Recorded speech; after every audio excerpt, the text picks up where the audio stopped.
Lo que vamos a ver hoy es la parte de microbiología de alimentos.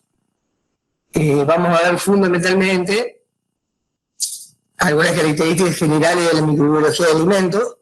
Después les voy a mencionar, simplemente por eso ya lo vieron con Carolina, cuáles son los factores que afectan el crecimiento microbiano en un alimento, que son exactamente los mismos que vieron cuando vieron la parte de ecología microbiana y crecimiento, donde veían cuáles eran todos los factores que afectaban el crecimiento microbiano. Y después lo vamos a detener en lo que es leche, derivados de leche, elaboración de yogur y elaboración de quesos, y la parte de conservación de forrajes. ¿Sí? Quería poner la parte de vinificación, pero realmente no nos daba el tiempo para... No daban las semanas de clase para poner un teórico de vinificación. Ya cuando sea presencial lo podremos dar. Entonces, vamos a empezar con eso.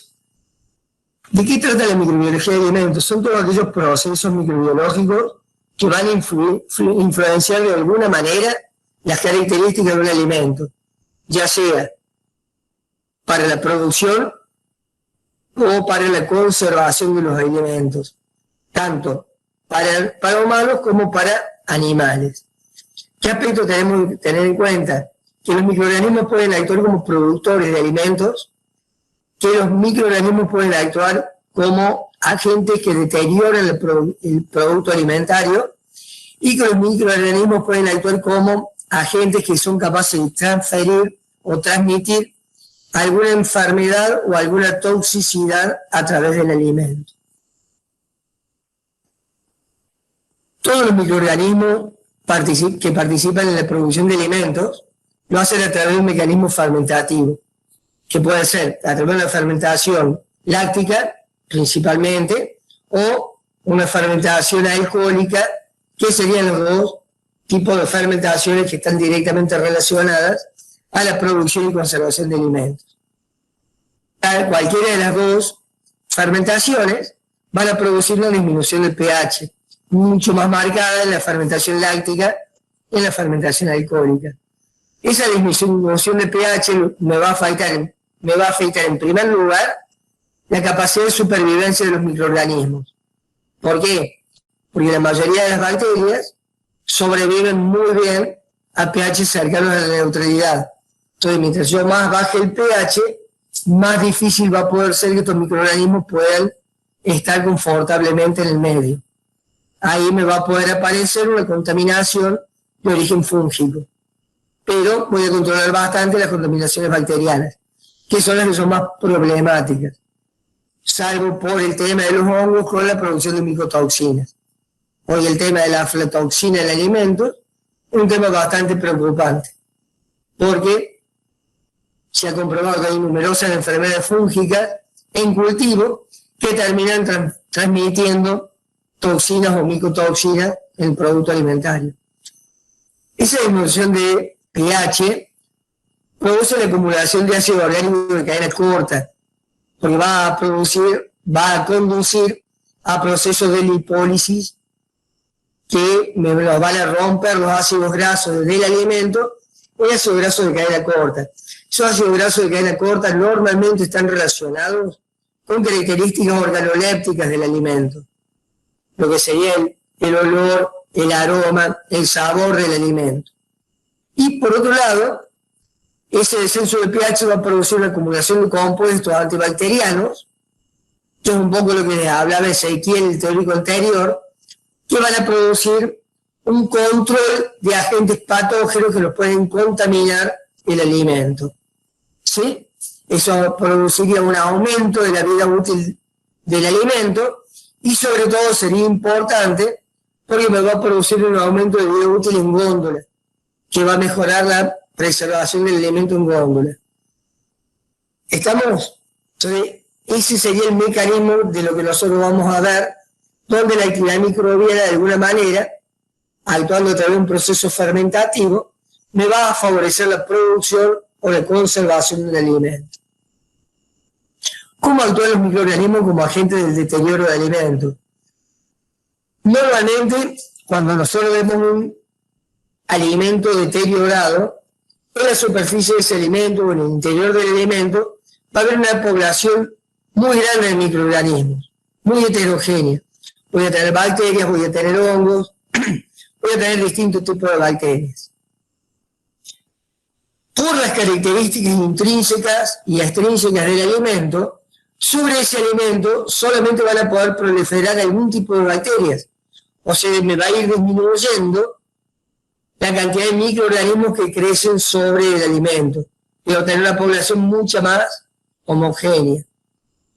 Por competencia entre ellos, finalmente voy a tener una predominancia de un solo tipo de microorganismo sobre el alimento, que va a ser aquel que o es más competitivo, o aquel que tiene crecimiento más rápido, o aquel que tiene un metabolismo mucho más eficiente, que energéticamente le va a dar el medio para poder crecer más rápido que los demás, ocupar el nicho ecológico y de esa manera evitar competencia de otros microorganismos.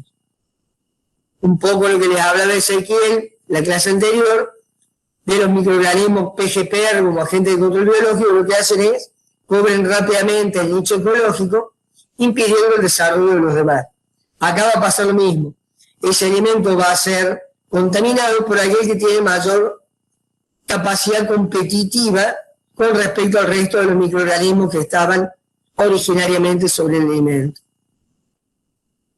Aquí va a depender la resistencia del alimento a la colonización de los microorganismos. Primero, características intrínsecas del alimento, es decir, cuál es la composición química de ese alimento.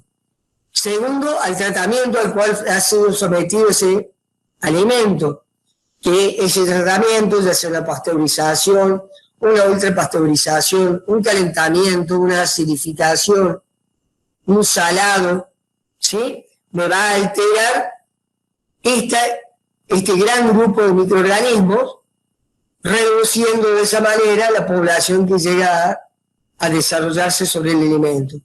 Factores extrínsecos, todo lo que está rodeando al alimento, humedad ambiente, temperatura, presencia o ausencia de luz, o sea, todo lo que son las características de conservación del alimento.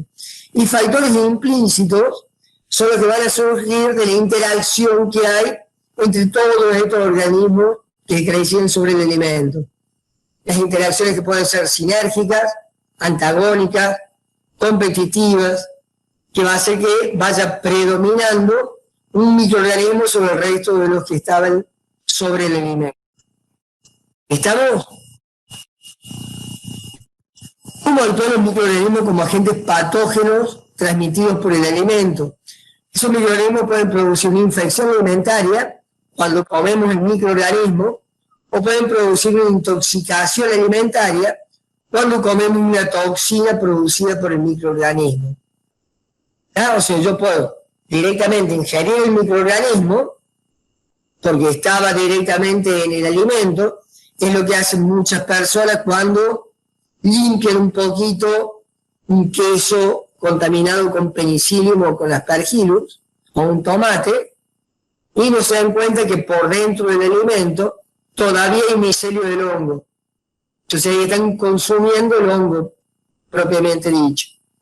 O bien podemos consumir una toxina generada por el microorganismo, que sería el caso, por ejemplo, del botulismo, o sería, por ejemplo, el caso de las aflatoxinas o las micotoxinas, donde el hongo creció en el grano de maíz y terminan liberando aflatoxina en el elemento procesado posteriormente.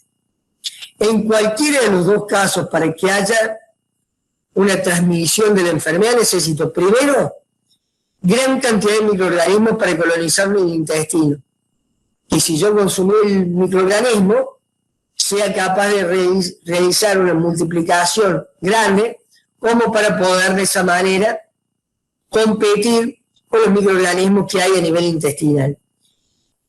Que haya suficiente número de microorganismos capaces de intoxicar, o sea, generar toxinas, y que la cantidad de toxinas sea significativa. Que no sea una cuestión que esa toxina quede totalmente diluida en nuestro cuerpo y no manifieste ningún tipo de efecto. Con el tema de las aflatoxinas se ha comprobado que son perjudiciales a una muy baja concentración. Por eso cuando queremos exportar algo de material, se pide una determinación de aflatoxina y con el solo hecho que haya rastro, ya ese material no puede ser exportado. Gran problema para nosotros hoy en día. Esto lo que decía lo vamos a ver muy rápido porque lo vieron con Carolina. ¿Cuáles son los factores que afectan el crecimiento bacteriano? Tenemos temperatura, radiación, actividad de agua, pH y acidez, sales y gases. Yo acá me voy a detener 2 minutitos en lo que es actividad de agua. ¿Todos ustedes tienen claro lo que es la actividad de agua?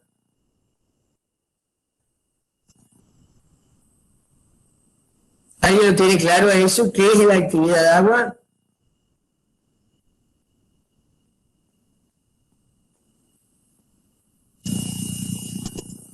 ¿Están viendo de ese lado?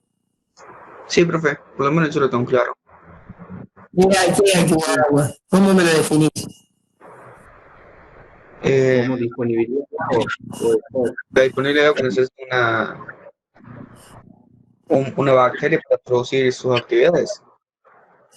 O sea, la cantidad de agua libre que tiene el organismo para poder Desarrollar sus actividades biológicas. claro, su metabolismo. ¿Ah? O sea que si yo reduzco la actividad de agua, ese microorganismo le va a empezar a faltar agua para poder metabolizar algo. ¿Estamos? Por eso el efecto del salado, por eso el efecto del agregado de azúcar cuando hubo una mermelada. Porque esos solutos lo que hacen es absorber agua, disminuyen la actividad de agua, disminuyen la cantidad de agua libre y por lo tanto ese microorganismo no se va a poder desarrollar sobre el alimento. ¿Estamos? De ahí la importancia de la actividad de agua reducida en lo que es cómo me afecta estos aspectos el crecimiento microbiano y de allí la utilización de las sales de curado. Esas sales de curado lo que van a hacer es disminuir la actividad de agua del alimento, ¿sí? Disminuyendo la posibilidad de crecimiento microbiano sobre el alimento y además me van a modificar características organolépticas del alimento. Pero lo más importante es esto, que me van a reducir notoriamente el crecimiento microbiano. ¿Está?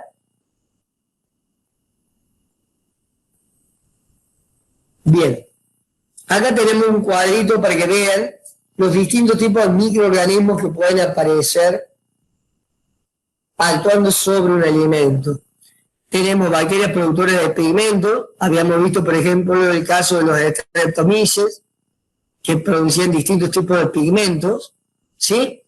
Bacterias coliformes que me van a contaminar alimentos, eso lo van a ver el práctico que viene, cuando vemos calidad microbiológica de agua y alimentos.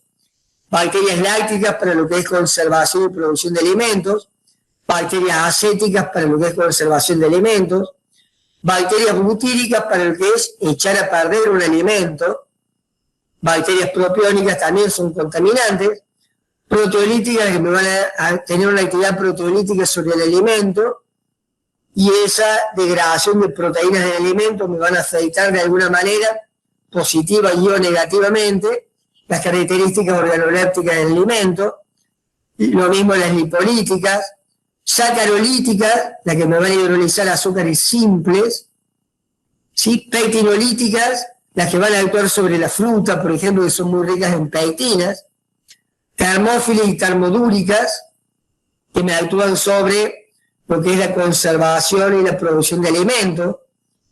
¿Cuál es la diferencia entre una termófila y una termodúrica? La termodúrica es aquella que tiene capacidad de resistir la pasteurización. La termófila no. La termófila yo mediante la pasteurización la mato, la controlo. ¿Sí? La termodúrica no. Si yo quiero matar una termodúrica, tengo que ultrapasteurizar. No me alcanza una pasteurización.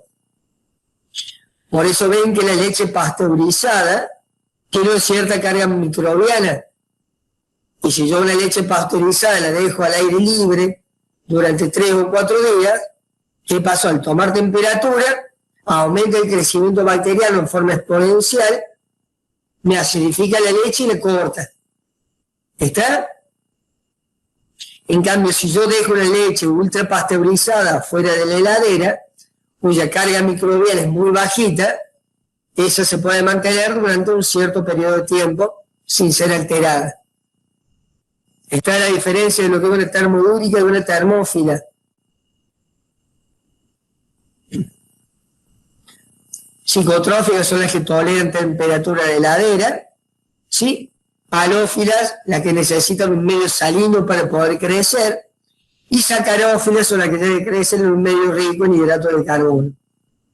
¿Está? Entonces ahí tenemos una gama de microorganismos que van a crecer sobre determinados alimentos, favoreciendo la producción o no del mismo y la conservación o no del mismo.